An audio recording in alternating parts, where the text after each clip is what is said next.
श्रीमद् भागवत गीता को इस दुनिया में सबसे अधिक पढ़ा गया है और सबसे कम समझा गया है, क्योंकि श्रीमद् भागवत गीता में बताई हुई बातें सिर्फ उसी व्यक्ति को समझ में आएंगी जो अपने जीवन में आगे बढ़ना चाहता है, जो मनुष्य अपनी परेशानियों को पार करके आगे निकलना चाहता हो, या कोई जीवन में सफलता को प्राप्त करना चाहता हो, या फिर अपनी जिंदगी जीने के सही तरीके को और अच्छा बनाना चाहता हो। अगर देखा जाए तो श्रीमद् भागवत गीता मनुष्य के जीवन को हर तरह से बेहतर बनाती है। इसलिए जो इंसान जीवन में कुछ करना चाहता है उसे ही गीता का ज्ञान समझ में आएगा, परंतु जो सिर्फ मनोरंजन या सिर्फ जानकारी बढ़ाना चाहता है तो वो गीता के असली अर्थ को नहीं समझ पाएगा। गीता का असली उद्देश्य यही है कि आपको हर समस्या का समाधान देना, आपके हर प्रश्न का उत्तर आपको देना और आपको जिंदगी में आगे बढ़ने के लिए सही रास्ता क्या है वह दिखाना। आज हम उसी श्रीमद् भागवत गीता की 12 शिक्षाओं के बारे में बात करेंगे। श्रीमद् भागवत गीता की पहली शिक्षा ये है कि जो आज का युग है अर्थात कलयुग है, ये अर्थ और काम का युग है। इसका मतलब आज के युग में लोग आपसे सिर्फ तभी रिश्ता रखेंगे जब आपसे कोई मतलब होगा। वे आपसे प्यार से बात तभी करेंगे जब उनको आपसे कोई काम बनता हो या आपसे पैसे मिलते हो। आज के जमाने में किसी के मीठे शब्दों से ये अच्छा है मत समझ लेना कि उसका चरित्र भी अच्छा होगा। यह मीठे शब्द आपको फंसाने के लिए बोले जाते हैं। जैसे ही किसी का स्वार्थ आपसे पूरा हो जाता है, फिर पता चलता है कि उस इंसान की असली जुबान कैसी है, क्योंकि इंसान को छलने के लिए मीठे शब्दों से बड़ा और कोई हथियार नहीं होता। अपना काम बनाने के लिए लोग आपकी तारीफ भी करेंगे, इसमें फंस जाएंगे तो आगे चल के आपके दिल को बहुत बड़ी तकलीफ पहुंचेगी। वो कहते हैं ना कि वक्त आने पर गधे को भी बाप बनाना पड़ता है। सही है, ये वही युग चल रहा है। यहाँ लोग अपना मतलब पूरा करने के लिए किसी भी हद तक जा सकते हैं। एक बार की बात है, एक शहर में एक महात्मा जी का नाम बहुत प्रसिद्ध था। सब लोग उनको बहुत मानते थे। तो वहाँ का एक व्यापारी उन महात्मा जी के पास गया और महात्मा जी से कहने लगा कि मुझे अपना शिष्य बना लो, मुझे दीक्षा दे दो। तो महात्मा जी ने उस व्यक्ति को दीक्षा दी और उसे अपना शिष्य बना लिया। अगले ही दिन उसने अपनी दुकान पर उन महात्मा जी की तस्वीर लगा दी। जो लोग भी वहाँ से गुजरे उन्हें वह कहता कि मैं सबसे अच्छा और सस्ता सामान मैं ही बेचता हूँ। मैं अपने महात्मा जी की कसम खा के कहता हूँ कि मैं आपसे कोई लाभ नहीं कमा रहा। कुछ देर बाद ये बात महात्मा जी के पास पहुंच गई। फिर कोई एक व्यक्ति है जो आपका नाम लेकर आपकी कस्में खाकर लोगों को सामान बेचता है, लोगों को बेवकूफ बनाता है और लोग उसके पास इसलिए चले जाते हैं क्योंकि वो आपके शिष्य है और यहाँ तक कि वो आपकी कस्में भी खाता है और लोग उस पर भरोसा कर लेते हैं कि आपने महात्मा जी की कसम खाई है तो कैसे आप धोखा दे सकते हैं। एक दिन महात्मा जी उसकी दुकान पर गए तो उन्होंने स्वयं देखा कि वह व्यापारी महात्मा जी की कस्में खा रहा था और अपना सामान बेच रहा था। ये सब देखकर महात्मा जी ने उस व्यापारी से कहा कि तुम मेरे शिष्य होकर लोगों के साथ धोखा क्यों करते हो? तुम तो अच्छे काम करने चाहिए तुम्हें। तो वो व्यापारी बोला, मुझे महात्म शिष्य कुछ समझ नहीं आता, मुझे सिर्फ अपना फायदा समझ आता है। मैंने देखा कि सारा शहर आपको मानता है, मुझे समझ आया कि आपको गुरु बनाने से मुझे बहुत फायदा मिलेगा। मेरी कोई धर्म में रुचि नहीं है, मेरे फायदे में रुचि है। और जब से मैंने आपका नाम लेना शुरू किया है, आपके नाम की कस्में खानी शुरू की है, तब से मेरा व्यापार और बढ़ गया है। ये सुनकर महात्मा जी को बहुत दुख हुआ कि कैसा समय आ गया है, कैसा युग आ गया है कि लोग अपने फायदे के लिए किसी भी हद तक चले जाते हैं। ये कैसे वक्त की विडंबना है कि लोग अपने माँ बाप तक को नहीं छोड़ते, अपने गुरु तक को नहीं छोड़ते। इंसान को नोच के खा रहा है। हर इंसान कोशिश करता है कि केवल मेरा फायदा होना चाहिए, सामने वाले का चाहे कितना भी नुकसान क्यों ना हो जाए। आज के युग में अगर आप किसी को अपना फायदा उठाने दोगे तो लोग वो मौका कभी नहीं छोड़ने वाले।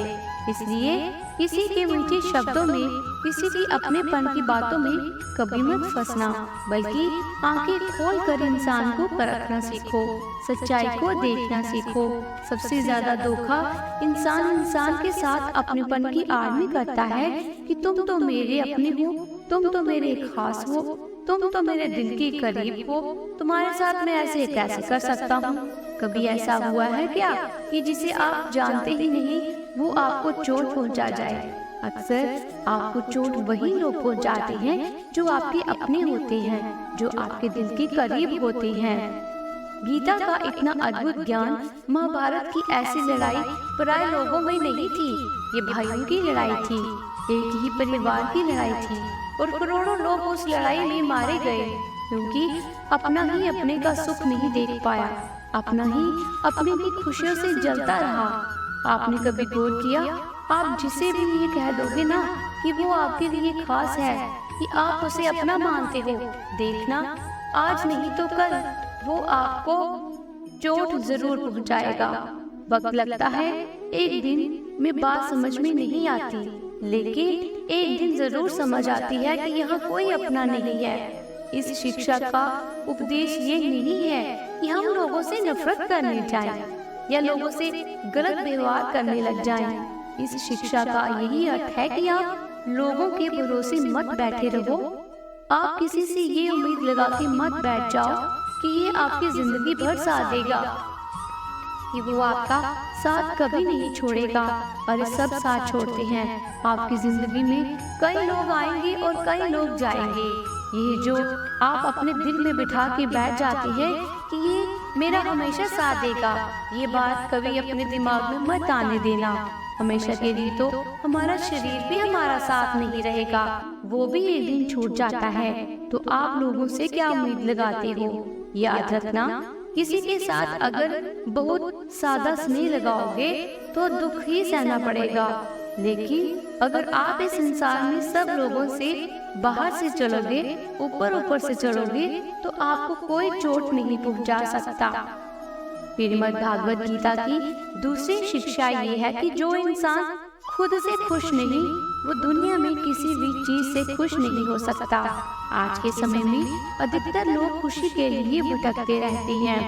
उनकी खुशी उनके वर्तमान में नहीं होती, या तो उनकी कल्पनाओं में होती है। जिस इंसान की खुशी इस पल में नहीं है, वो खुशी के लिए हमेशा भटकता रहता है। जो इंसान अपने आप से ही खुश नहीं है, अगर वो किसी रिश्ते से भी जुड़ेगा तो उस रिश्ते में भी उसे दुख ही मिलेगा। अगर वो किसी काम से जुड़ेगा तो उस काम से भी उसे दुख ही मिलेगा। वो जहाँ जाएगा अपने साथ अपना दुख साथ ले जाएगा। याद रखना, जगह बदलने से, रिश्ते बदलने से, काम बदलने से खुशी नहीं आती, लेकिन इंसान खुद को बदल दे तो जिंदगी में खुशी जरूर आती है। जो लोग खुश से खुश नहीं होते, वो खुशी के मौके पे भी कोई ना कोई दुख ढूंढ लेते हैं। वास्तविकता में खुश रहना और दुखी रहना एक माइंड प्रोग्रामिंग है, एक मेंटल ट्रेनिंग है। अगर आपने अपने माइंड को बार बार हर चीज में उदास होने की ट्रेनिंग दे रखी है, दुखी होने की ट्रेनिंग दे रखी है, तो धीरे धीरे आपका मन खुश होना ही भूल जाएगा। लेकिन अगर आपने अपने मन की छोटी छोटी बातों पे खुश होने की आदत डाली है, तो आप जिंदगी के हर पल में खुशियों को ही जी पाएंगे।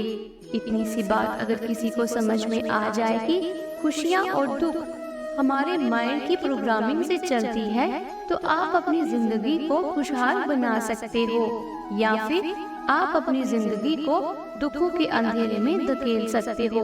इसलिए इसे समझना बहुत जरूरी है कि जीवन में अगर खुश रहना है तो छोटी छोटी चीजों में भी खुशियों को देखने की नजर होनी चाहिए।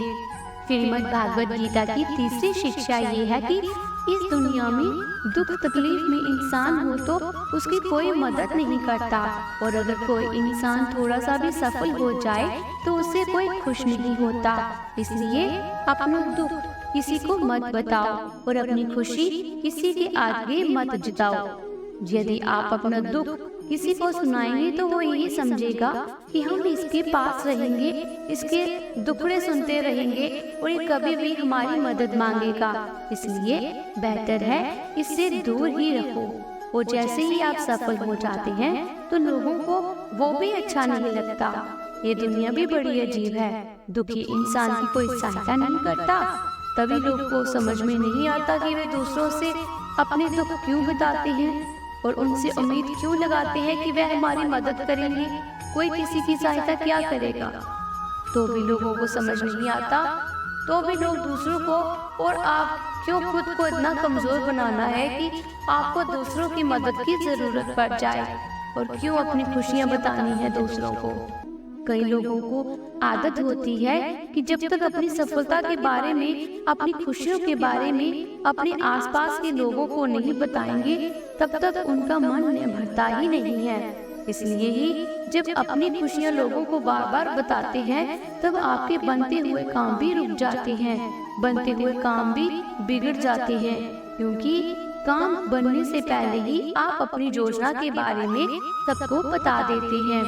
जब तक आप सफल हुए ही नहीं हैं, तब तक किसी को कुछ मत बताओ। और जिस दिन आप सफल हो जाओगे, जिस दिन आपकी योजनाएं पूरी हो जाएंगी, तब आपको बताने की आवश्यकता ही नहीं पड़ेगी। लोगों को अपने आप आपकी सफलता दिख जाएगी। इसलिए चाहे आप सुख में हो या दुख में, उसे अपने तक ही रखना चाहिए।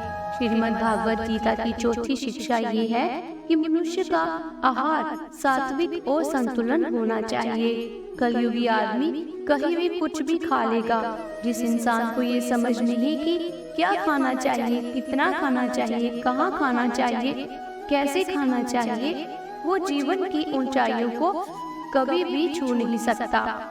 आजकल अधिकतर लोग बस स्वाद के पीछे पागल हो गए हैं। लोगों को किसी बात से फर्क नहीं पड़ता, बस जुबान पे टेस्ट आना चाहिए।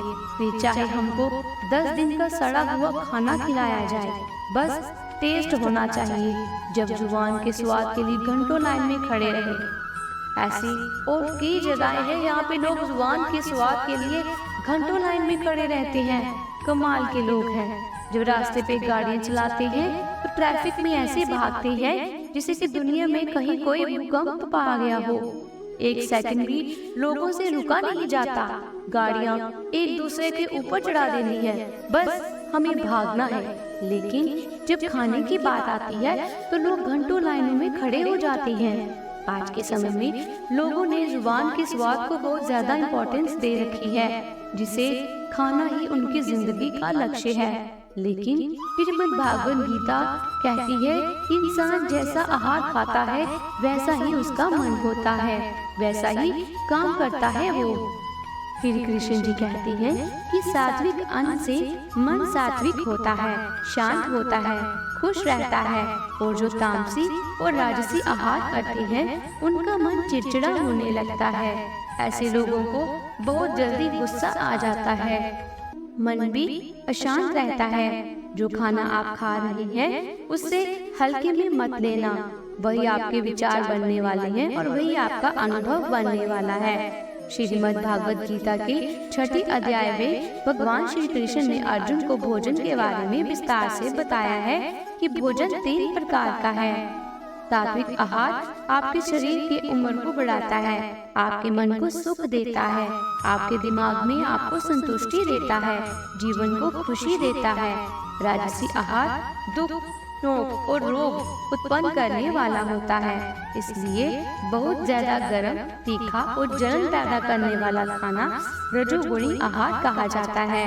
और जो खाना घंटों पहले ही बनाया गया हो, जीवों की हत्या करके बनाया गया हो, ज्यादा गर्म, बहुत ज्यादा तीखा और खट्टा हो, या जिसमें नशीले पदार्थ डाले जाते हैं, ऐसा खाना तमोगुणी आहार कहा गया है। और इनमें से जैसे आप खाना खाएंगे वैसे ही आपकी बुद्धि होगी, वैसे ही आपका जीवन बनने वाला है। इसलिए श्रीमद् भागवत गीता ये सिखाती है कि अगर आपने अपने जीवन में खुश रहना चाहते हो तो हमेशा संतुलन और सात्विक भोजन करें।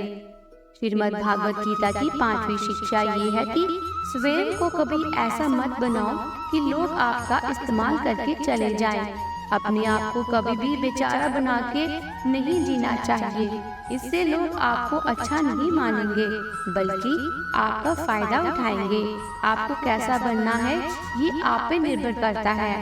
अगर लोग आकर आपको आसानी से चोट पहुंचा जाते हैं, आपका इस्तेमाल करके चले जाते हैं, तो आपको गौर करना चाहिए कि ऐसा क्या कारण है कि लोग आपको आसानी से चोट पहुंचा देते हैं। क्योंकि कई लोग दुनिया में ऐसे हैं जिससे बात करने में भी लोगों को डर लगता है। जिस इंसान का मन मजबूत है उससे कोई चोट नहीं पहुंचा सकता, लेकिन जो इंसान मन से ही कमजोर है उसे चोट पहुंचाना बहुत आसान हो जाता है।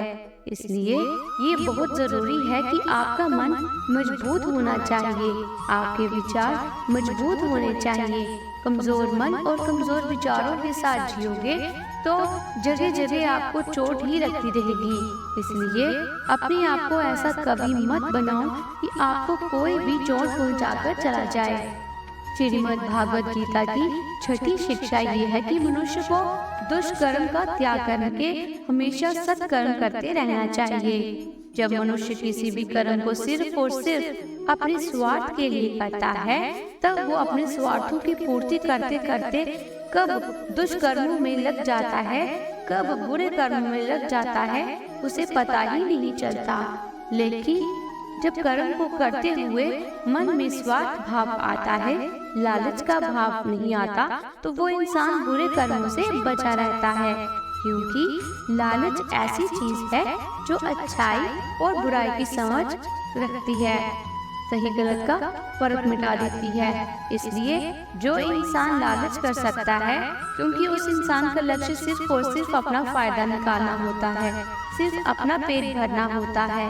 इसलिए जीवन में अपने स्वार्थ से ऊपर उठकर जीना चाहिए, क्योंकि कर्म का चक्कर ऐसा है, जिसने जो किया है उसका फल उससे जरूर मिलता है। जिसने जो बीज बोया है उसका फल उसे जरूर मिलेगा। अगर किसी ने कांटे बोए हैं तो उसे कांटे ही मिलेंगे, और अगर किसी ने फूल बोए हैं तो जिंदगी भी उसकी फूलों की तरह स्वागत करेगी। श्रीमद् भागवत गीता की 7वीं शिक्षा ये है कि जिस इंसान को अपने आसपास की दुनिया में, अपने रिश्तों में हमेशा सब कुछ बुरा ही दिखाई देता है, सब कुछ गलत ही दिखाई देता है, ऐसा इंसान बहुत जल्दी ही डिप्रेशन में चला जाता है। अगर आप परिस्थितियों को आप कंट्रोल नहीं कर सकते, लेकिन उन परिस्थितियों में आपको खुश रहना है या आपको दुखी होना है, ये पूरा चुनाव सिर्फ आप ही कर सकते हैं। कई लोग कहते हैं कि ऐसी परिस्थितियों में कोई कैसे खुश रह सकता है, तो फिर दुखी रहो, और अगर दुखी रहना नहीं पसंद तो फिर अपनी परिस्थितियों को बदलने की कोशिश करो। आपके पास या तो जो परिस्थिति चल रही है उसमें खुश रहो, अगर वो परिस्थिति आपको अच्छी नहीं लग रही है तो उस स्थिति को बदल दो, क्योंकि ना तो आप परिस्थिति बदल पा रहे हो, ना ही आप अपने विचार बदल पा रहे हो। खुश रहना है तो दोनों में से एक चीज तो बदलनी ही होगी, या तो परिस्थिति बदलो या फिर अपने मन के विचार बदलो। और अगर दोनों नहीं बदल सकते तो फिर दुखी रहने के लिए तैयार रहो।